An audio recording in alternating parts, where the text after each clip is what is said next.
3 جگہ سے میں نے قرآن پاک کی 3 آیتیں پڑھی ہیں، پہلے پارے سے، چوتھے پارے سے اور 28ویں پارے سے۔ تینوں جگہوں میں، تینوں آیتوں کے اندر ابتدائی کلمے علیحدہ علیحدہ ہیں۔ پہلی آیت ربنا وبعث فیہم رسولا ہے، دوسری آیت لقد من اللہ علی المؤمنین اذ بعث فیہم رسولا ہے، تیسری آیت هو الذی بعث فی الامیین رسولا۔ لیکن اس کے بعد آگے 4 چیزوں کا ذکر ہے، وہ تینوں آیتوں میں مشترک ہے۔ یہ جو پہلی 3 چیزیں ہیں علیحدہ علیحدہ، یہ حضور کی نبوت کی وہ 3 خصوصیتیں ہیں جو پہلو میں نہیں حضور کی ہیں۔ پہلے یہ 3 خصوصیات بیان کرنا چاہتا ہوں جو میرے آقا کی ہیں، پھر آگے حضور کا فرض منصبی کہ اللہ نبی کو کس کام کے لیے بھیجتا ہے، اگر وہ کام تم کرتے ہو تو سیرت پہ عمل کرتے ہو، اگر نہیں کرتے ہو تو لاکھ محبت کے دعوے کرو، نبی کی سیرت پر عمل نہیں کرتے۔ پھر میں وہ کام آپ کو بتانا چاہتا ہوں۔ اب پہلی 3 چیزیں جو خصوصیت ہیں وہ یہ ہے کہ پہلی آیت جو پہلے پارے میں ہے، یہ جد الانبیاء والمرسلین امام الموحدین سیدنا حضرت ابراہیم خلیل الرحمن علیہ الصلوۃ والسلام کی ایک دعا ہے۔ کون سی دعا ہے؟ حضرت ابراہیم علیہ السلام مختلف امتحانوں سے گزرے تھے، بچے تھے، باپ سے جدا ہو گئے، والد بنے، بیٹے کی گردن پہ چھری رکھی، اللہ نے جان مانگی، آگ میں پیش کر دی، مال مانگا، مہمانوں پہ خرچ کر دیا، وطن مانگا، ملک چھوڑ دیا۔ جب ساری قربانیاں دے چکے تو ان میں سے ایک بڑی قربانی یہ بھی تھی کہ اس کعبۃ اللہ جنگل بیابان آج جہاں مکہ موجود ہے، یہاں میرا گھر تعمیر کرو۔ جیسے جنگل میں جام صاحب کا خیال آیا کہ میں مدرسہ داراللطیف بنا دوں، دیہات میں بیٹھے ہوئے، جنگل میں خیال آیا کہ ایک مدرسہ بنا دوں۔ اور یہ بات یاد رکھو، جہاں مسجد پہلے بنتی ہے وہاں کے ٹاؤن جلدی آباد ہوتے ہیں، اور جہاں لوگ اپنے ٹاؤن بنانے کی سوچیں اور مسجد نہ بنائیں، وہ ٹاؤن برباد تو ہوتے ہیں، آباد نہیں ہوتے، اس لیے کہ مسجدوں اور مدرسوں کی آبادی کی ذمہ داری رب نے اٹھائی ہے اور وہ کرانی تم سے ہے۔ تو اللہ تمہیں توفیق دیتا ہے، یہاں جلدی جلدی بستی بناؤ، جلدی جلدی مکان بناؤ، جلدی جلدی جگہ آباد کرو تاکہ میرا گھر آباد ہو۔ اصل رب کا گھر آباد ہونا ہوتا ہے، اللہ سبب کے طور پر تمہیں قبول کر لیتا ہے۔ اور جب تم رب کا گھر نہیں بناتے، اپنے گھر کی فکر میں ہوتے ہو، تو اللہ کہتا ہے تمہاری حیثیت ہی کیا ہے، تم تو فلاح ہونے کے لیے آئے ہو۔ اس لیے نہ تمہارے گھر بنتے ہیں نہ آباد ہوتے ہیں، بڑے بڑے ٹاؤن برباد ہوتے دیکھیں۔ میں عرض یہ کرنا چاہتا ہوں، ابراہیم علیہ السلام نے جنگل میں وہ گھر بنایا، اللہ کے گھر تعمیر کیا، کعبۃ اللہ۔ معمار خلیل اللہ ہیں، مزدور ذبیح اللہ ہیں، مدرسے کا نام بیت اللہ ہے، محتمم خود اللہ ہے، مدرس محمد الرسول اللہ ہے، نصاب تعلیم کعبۃ اللہ ہے، پڑھنے والے شاگرد اصحاب رسول اللہ ہیں، پڑھانے والا استاد محمد الرسول اللہ ہے۔ اور جب یہ پڑھ کر تیار ہوئے تو اہل اللہ اور اولیاء اللہ ہیں۔ اس مدرسے کو جب ابراہیم علیہ السلام نے مکمل کر لیا تو جب کوئی آدمی جگہ بناتا ہے تو اس کی آبادی کی بھی رب کے حضور درخواست کرتا ہے۔ تو ابراہیم علیہ السلام نے دعا مانگی، اے اللہ یہ تیرا گھر بنایا ہے، آبادی کے لیے پیغمبر عطا کر، مکان بنایا ہے، مکین عطا کر، بیت اللہ بنایا ہے، رسول اللہ عطا کر، مدرسہ بنایا ہے، مدرس عطا کر، درسگاہ بنائی ہے، معلم عطا کر، ادارہ بنایا ہے منتظم عطا کر، اے اللہ کعبہ بنا چکا ہوں، آبادی کے لیے محمد الرسول اللہ عطا کرتے ہیں۔ تو سب سے پہلے اس آیت نے ایک مسئلہ سمجھایا کہ 1,24,000 کم و بیش نبی رسول آئے، لیکن ان سب میں ابراہیم کی دعا صرف ایک ہے، وہ ہے محمد الرسول اللہ، کہ حضور دعائے خلیل بن کے آئے۔ ابراہیم نے کعبے کی چوکھٹ کو پکڑ کر مانگا تھا۔ تمام نبیوں میں سے کوئی نبی کسی نبی کی دعا نہیں، حضور خلیل کی دعا بن کے آئے۔ حضرت زکریا نے بیٹے کی دعا مانگی لیکن نبوت کی دعا نہیں مانگی۔ ابراہیم نے اسماعیل بیٹا مانگا، نبی نہیں مانگا۔ خلیل نے اللہ سے کعبے کی آبادی کے لیے محمد نبی کو مانگا ہے۔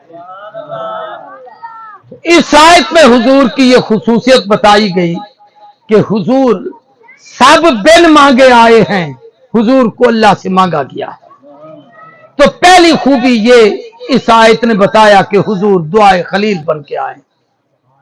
ایک حدیث میں حضور نے خود اپنی فضیلت فرمائی، فرمایا نہ ثمرۃ دعوت ابی ابراہیم، میں داد ابراہیم کی دعا کا نتیجہ ہوں جو انہوں نے کعبے کو پکڑ کر مانگی۔ انا رویا امی صادقہ، اپنی اماں کے سچے خوابوں کی تعبیر ہوں، رات کو دیکھتی تھی صبح خواب پورا ہوتا تھا۔ فرمایا نے بشارت و مسیح، عیسیٰ نے کہا تھا وہ مبشر برسول یاتی من بعد اسمہ احمد، میرے بعد ایک نبی آئے گا جس کا نام احمد ہوگا، محمد ہوگا، وہ اس زمین پر آ کر پوری دنیا میں دین کو غالب کر دے گا۔ فرمایا میں عیسیٰ کی بشارت بن کے آیا۔ تو پہلے حصے نے بتایا کہ حضور دعائے خلیل، یہ حضور کی خصوصیت ہے اور کسی نبی کی نہیں۔ دوسری آیت لَقَدْ مَنَّ اللَّهُ عَلَى الْمُؤْمِنِينَ إِذْ بَعَثَ فِيهِمْ رَسُولًا، اللہ کہتے ہیں میں نے تم پر سب سے بڑا احسان کیا کہ اپنا محبوب نبی محمد تمہیں عطا کر دیا۔ اب یہ اللہ کا بہت بڑا احسان ہے، ہزاروں احسان ہر وقت ہر آدمی پر ہے۔ میں اور آپ جتنے بیٹھے ہیں اللہ کی نعمتوں کو کبھی شمار ہی نہیں کر سکتے۔ آنکھیں نہ ہو اندھے ہیں، زبان نہ ہو گونگے ہیں، ہاتھ پاؤں نہ ہو لولے لنگڑے ہیں، دل دماغ نہ ہو پاگل ہیں، ماں باپ نہ ہو یتیم ہیں، اولاد نہ ہو لاولد ہیں، خاندان نہ ہو بے تعلق ہے، رشتہ دار نہ ہو بے سہارا ہے، کپڑے نہ ملے ہمیں ننگے ہیں، کھانا نہ ملے بھوکے ہیں، پانی نہ ملے پیاسے ہیں، صحت نہ ہو بیمار ہیں، زندگی نہ ہو مردہ ہے، ہزاروں نعمتیں ہیں۔ لیکن رب جس نعمت کا ذکر کر رہا ہے وہ پہلے نبیوں میں بھی کسی کو نہیں ملی اور پہلی امتوں میں سے بھی کسی کو نہیں ملی۔ وہ تمہیں دے کر رب نے احسان جتلایا کہ لقد من اللہ علی المؤمنین، محمد کے کلمہ پڑھنے والے امتیوں، میرا تم پر سب سے بڑا احسان ہے کہ محمد محبوب میرے ہیں، پیارے میرے ہیں، لاڈلے میرے ہیں، حبیب میرے ہیں، چنا میں نے ہے، سنوارا میں نے ہے، سنگارا میں نے ہے، حسینوں میں احسن ہیں، جلیلوں میں اجمل ہیں، شریفوں میں اشرف ہیں، فاضلوں میں افضل ہیں، قابلوں میں اکمل ہیں، پوری کائنات کے سردار ہیں، میرے محبوب ہیں۔ احسان تم پر ہے کہ میں نے اپنا محبوب تمہارے حوالے کر دیا۔ احسان رب جلیل بن کر آئے۔ کسی نبی کو یہ، حالانکہ سارے نبی اللہ کا احسان تھے، لیکن یہاں احسان جتلایا گیا کہ محمد کریم اللہ کا سب سے بڑا احسان بن کے آئے۔ تو دوسری چیز حضور کی خصوصیت یہ کہ حضور اللہ کا سب سے بڑا احسان۔ ایک حدیث یاد آ گئی ہے، حضور نے ایک دفعہ صحابہ کو فرمایا کہ میرے یارو سنو، اللہ نے آدم سے عیسیٰ تک نبی بھی بھیجے، ان کی امتیں بھی بھیجی، ہر نبی کے لیے امت اور ہر امت کے لیے ایک نبی چنا، کسی کے لیے نوح، کسی کے لیے موسیٰ، کسی کے لیے عیسیٰ، کسی کے لیے داؤد، کسی کے لیے دانیال، کسی کے لیے الیاس، کسی کے لیے یحییٰ، پھر کسی نبی کے لیے کوئی امت، کسی نبی کے لیے کوئی امت۔ عجیب جملے ہیں۔ فرمایا انا حظکم من الانبیاء وانتم حظی 1,24,000 نبیوں میں سے اللہ نے مجھے چن کے تمہارے حصے میں رکھ دیا اور 1,24,000 امتوں میں سے تمہیں چن کے میرے حصے میں رکھ دیا۔ یہ کتنا بڑا رب کا ہم پر احسان ہے کہ پہلی امتوں کی شکلیں بدلی، ہم نے اپنی شکل خود بدلی ہے۔ ہاں، ہمیں اپنی شکل جو رب نے دی ہے اچھی نہیں لگتی۔ علماء بیٹھے ہیں، اکابر بیٹھے ہیں، مفتیان بیٹھے ہیں، ان سے تحقیق کرو۔ علماء نے لکھا ہے کہ اگر کوئی شخص چہرے سے اپنی داڑھی کو کتروا کے منڈوا کے شیشے کے سامنے کھڑے ہو کے یوں ہاتھ مار کے یوں کہتا ہے ساری سرے کے ہون میں سونا تھی گیا، اب میں خوبصورت ہو گیا ہوں، اب میں بہت اچھا لگتا ہوں، فرمایا اس وقت وہ کافر ہوتا ہے۔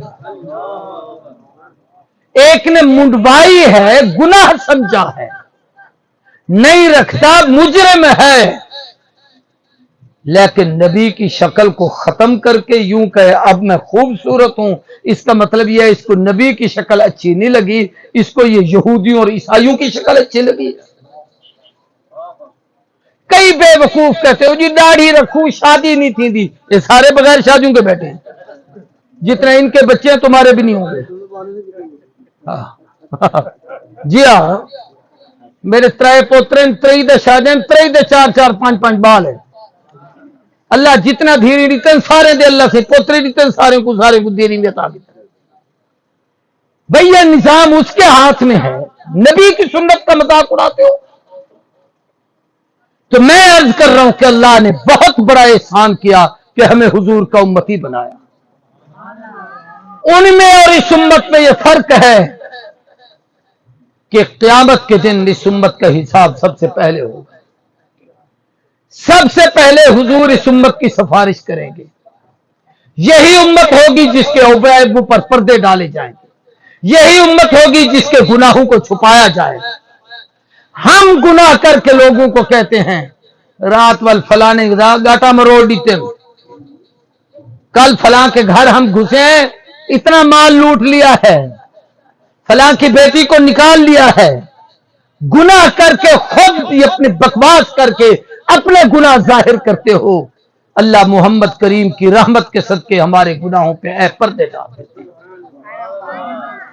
تیسری آیت میں فرمایا هو الذی بعث فی الامیین رسولا، اللہ وہ ہے، اس کو ذرا سمجھنا، جس نے تمہارے اندر محمد کو اپنا محبوب بنا کے بھیجا۔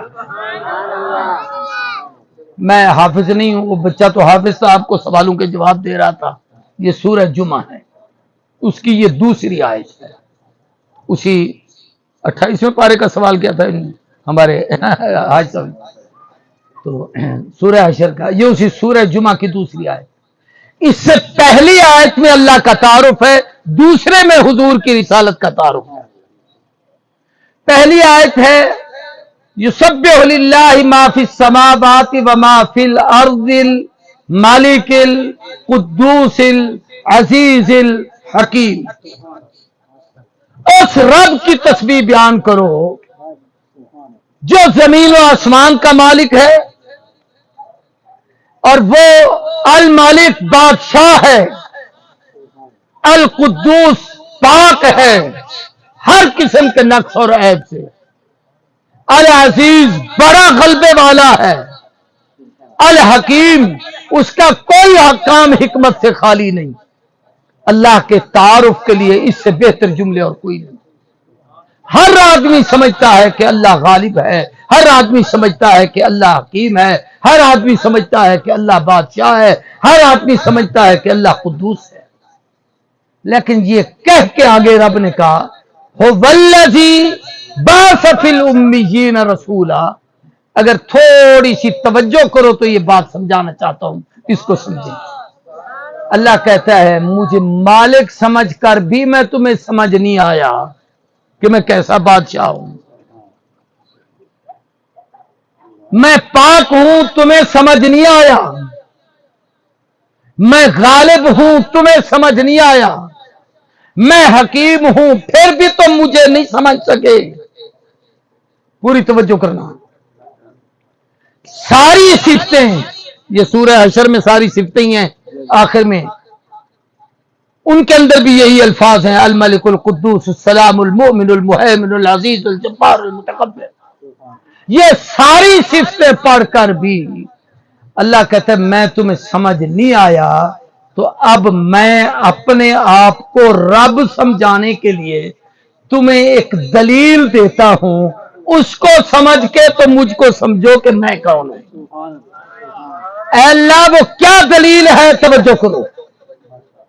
فرمایا هو الذی، میں وہی رب ہوں، بعث فی الامیین رسولا، جس نے ان ان پڑھوں میں، ان عربیوں میں، ان ناخواندہ لوگوں میں، ان بدوں میں، ان جاہلوں میں اپنا رسول محبوب بھیجا، جس محبوب نے آ کر یہ انقلاب برپا کیا کہ یتلو علیہم آیاتہ، ان کو تلاوت آیات سنائی، تعلیم کتاب دی، تعلیم حکمت دی، تزکیہ نفس کیا، ان اجمیوں کو، جناب والا بدوؤں کو عرب کا شہنشاہ بنا دیا، ان بکریوں کے چرواہوں کو امام بنا دیا، جس نے ان چوروں کو چوکیدار بنا دیا، راہزنوں کو رہنما بنا دیا۔ اس محمد کو دیکھ کے پہچانو، جس نے اس نبی کو پیدا کیا، میں وہی تمہارا رب ہوں۔ محمد کو پہچان کے پھر مجھ رب کو پہچان۔ میں یہ بات ایک اور آسان طریقے سے آپ کو سمجھاتا ہوں۔ ہمارے بزرگوں میں ایک بڑے اللہ والے گزرے ہیں، امیر شریعت سید عطا اللہ شاہ بخاری سب کو رحمت اللہ علیہ۔ توجہ میری طرف کریں، میں بات سمجھانے چاہتا ہوں۔ عطا اللہ شاہ صاحب بخاری حضور صلی اللہ علیہ وسلم کی سیرت پر گفتگو کرتے، آقا کی نبوت کے کمالات، معجزات، صفات، خصوصیات بیان کرتے، اور پھر سمجھانے کے لیے ایک بات کہتے جو میں کہنا چاہتا ہوں۔ فرماتے کہ جب میں حضور کو دیکھتا ہوں کہ آپ نے انگلی سے اشارہ کیا اور چاند ٹکڑے ہوا یا نہیں ہوا، زور سے بولو۔ پھر آپ نے اشارہ کیا تو چاند برابر ہو گیا۔ جب دیکھتا ہوں کہ صحابی کی آنکھ قتادہ کی یہاں پڑی ہے اور یہاں رکھ کے حضور نے ہاتھ رکھا، آنکھ درست ہو گئی، پہلے سے زیادہ روشنی تیز ہو گئی۔ ٹوٹے ہوئے صحابی کا بازو لے آیا محبوب، یہ کیفیت ہے جنگ میں، حضور نے ہاتھ پھیرا، درست ہو گیا۔ ایک نہیں ہزاروں واقعات ہیں۔ درختوں کو اشارہ کیا، چیر کے زمین کے قدموں میں آ گئے۔ پتھروں کو اشارہ کیا، کلمہ پڑھنا شروع ہو گئے۔ درختوں کو اشارہ کیا، وہ بولنا شروع ہو گئے۔ جانور آ کر اپنی شکایتیں پیش کرنا شروع کر دی۔ فرمایا جب آقا کی ان خوبیوں کو دیکھتا ہوں تو میں سوچتا ہوں عطا اللہ شاہ، اللہ نے بھی تو اس کو بنایا ہے نا چاند کو، تو اس نے بھی توڑ کے بنایا ہے، پھر اس کو خدا کہہ دوں؟ یعنی بخار نبی آقا کو کہہ دوں کہ یہی رب ہے جو چاند توڑ بھی رہا ہے، بنا بھی رہا ہے؟ اس نے بھی تو یوں کر کے سورج کو پلٹا ہے، پھر کہہ دوں یہی رب ہے؟ اس نے بھی تو اشارہ کیا ہے، درخت چل کے ادھر آ گئے، پھر کہہ دوں یہ خدا ہے؟ اس نے بھی تو کھجور لگائی اور ایک ہی سال میں پورا پھل ہو گئے، باغ لگ گیا، تیار ہو گیا۔ یہاں تو ایک کھجور کے جوان ہونے میں سال لگ جاتے ہیں۔ تو یہ خوبیاں دیکھ کے میں کہہ دوں کہ یہ رب ہے؟ جی کہتا ہے کہوں۔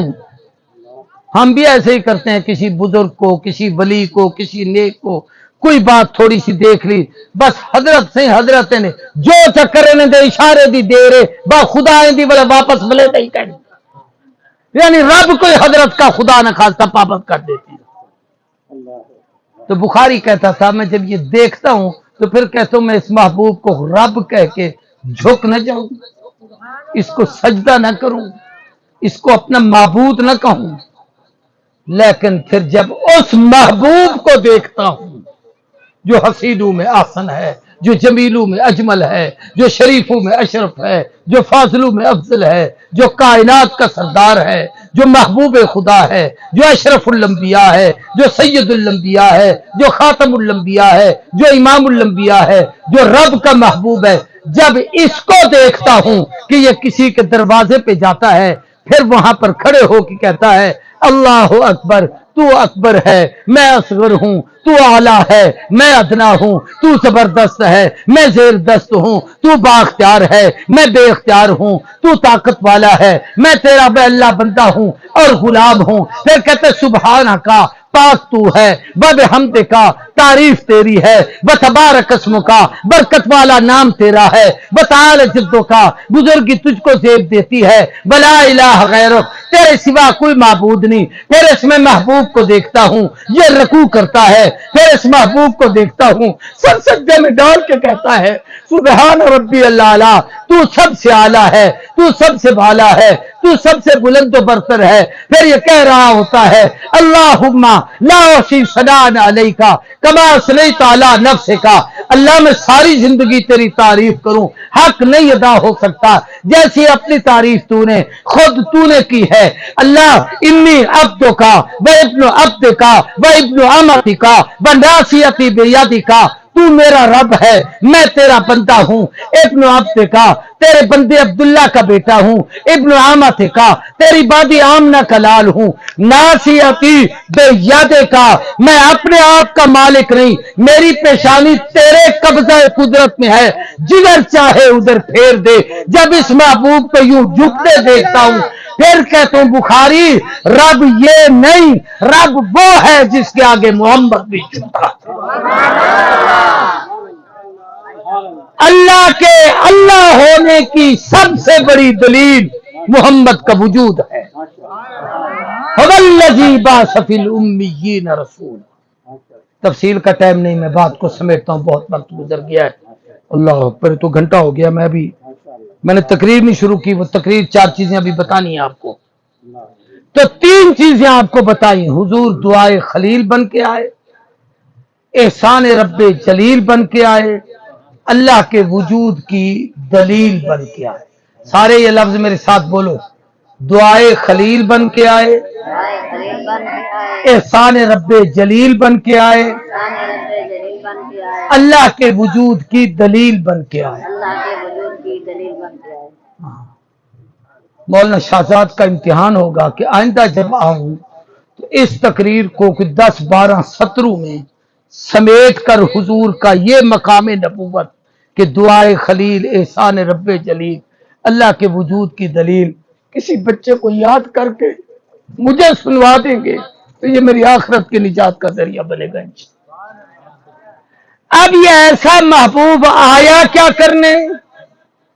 اب یہ جو بات میں کہہ رہا ہوں یہ مقصد میلاد بتا رہا ہوں۔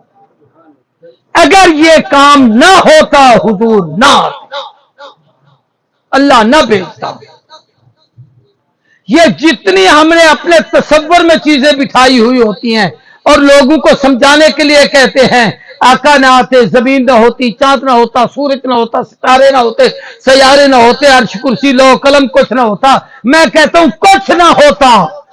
لیکن سوال یہ ہے کہ محبوب جو آئے، یہ سب کچھ چلو یہ تو حضور کے صدقے سے ہمیں ملا، پر نبی کے آنے کا اپنا مقصد کیا تھا یہ تو سمجھو۔ حضور آئے کس لیے، وہ مقصد کیا تھا؟ اگر یہ نہیں سمجھا تو آپ نے میلاد نہ سمجھا ہے، نہ میلاد منایا ہے، نہ میلاد کا حق ادا کیا ہے۔